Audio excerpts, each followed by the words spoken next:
Hey, I'm Hunt, and this is Hunt on LSU, your channel for LSU Fighting Tiger football talk. Enjoy the video. We want you to leave a comment below, hit that like button, and subscribe right below the video. Enjoy. Moving right along here on this Tuesday. It's that time of the week that we head out to the Jim's Firearm Hotline and chat with our guy Glen West, senior writer at Geaux 24/7. Lots going on in LSU sports land, and we'll bring on Glen to talk about all of it. Glen, how are you? I'm doing great, son. Let's start with football. Y'all were able to see some practice this week, as well as do some interviews. I'm curious your impressions of Garrett Nussmeier through this point of spring. Yeah, I mean he's been okay. You know, I mean I'm sure most people have seen the reports, the practice reports that came out of Saturday that he was picked off 3 times by Sage Ryan. But you know, I do think that wind, weather conditions had a factor in a couple of those plays, but.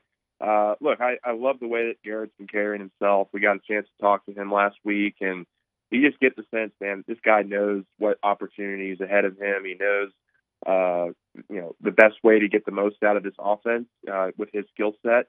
And they're working through a lot of that stuff right now in spring. You know, they've really been diversifying the run game. That's where they spent a good chunk of time these first 7 practices. They've been putting him under center a little bit as well. So yeah, they're working through a lot of things, but I think the one area that you won't be able to that Nussmeier is not lacking in, I should say, is confidence and leadership, and I think those are all really great tools to kind of get the offense going here in the spring. Have you gotten to read at all on the wide receiver position and how things are progressing there? They got a lot of guys, but I just don't know how any of them stack up. Yeah, so Kelly told us, as recently as this past weekend, they have as many as 7 that they feel like they can roll out there at this point in time. I mean, it's pretty consistently. It's been Kyren Lacy, Chris Hilton, Aaron Anderson running with the first team.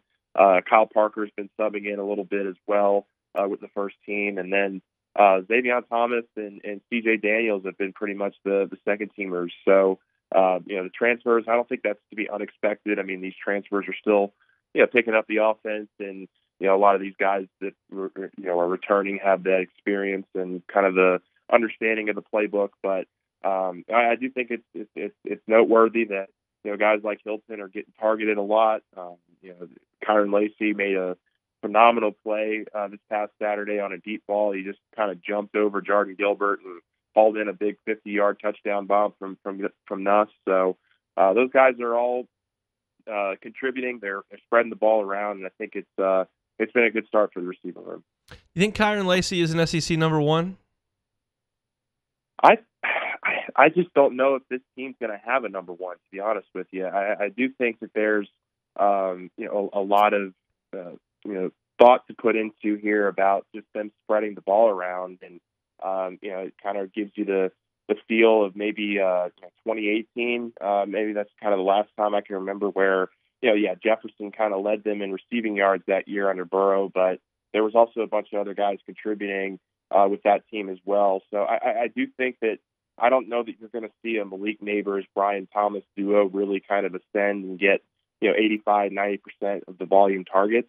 But Lacy absolutely is somebody that's going to have to figure in, be a deep play threat for him, be more consistent in the intermediate routes as well. But I do think he's somebody that they're obviously going to lean on heavily this season. Kyle Parker was maybe not the most sought-after wide receiver in that signing class. Jaylen Brown, his speed, who's now moved on. Shelton Samson, of course, from right here in Baton Rouge. But I've heard some buzz about him through the spring. Yep. What have you seen from him? Yeah, he's looked good. I mean, he's fit, man. I mean, he's very athletic. He kind of just I don't want to say stocky, but he's well fit to be a receiver, and he's strong. I think he's got some athletic perception that maybe in his route running that will really be able to benefit him this season. I didn't see a whole ton of him in terms of making plays this past Saturday, but I know that he's been pretty consistent for him, and there's a lot of buzz around what he could be able to do with this offense this year, and I think he's another weapon that they're absolutely going to give a lot of targets to and see if he can't make something happen with him. I mean, how many running backs do you even recognize out there? 2. Well, I would say 3. Malachi Lane has been a walk-on kind of guy for the last couple of years, number 30. He's been, getting some second-team reps as well. But they've been pretty consistently rolling out Josh Williams with the first team. Caleb Jackson's rotating in a little bit as well. But those two are getting the bulk of the carries this spring, and I think that's a good thing for those two guys. You don't want to overdo it because they do have a couple of guys coming in with Caden Durham, and we'll see if they maybe look into the portal this after this spring to maybe bring in somebody else to fill that room out. But they've got about 5 or 6 walk-ons in there that have been really helping, and I think that's a good thing as well. Is there a feeling on the backup quarterback race? A.J. Swan comes in, Ricky Collins already here. So what do you think about that? I've heard a lot of great things about Ricky Collins and his development here in year 2. He was a guy that spent a ton of time last year with Jaden Daniels, in the early morning meeting rooms.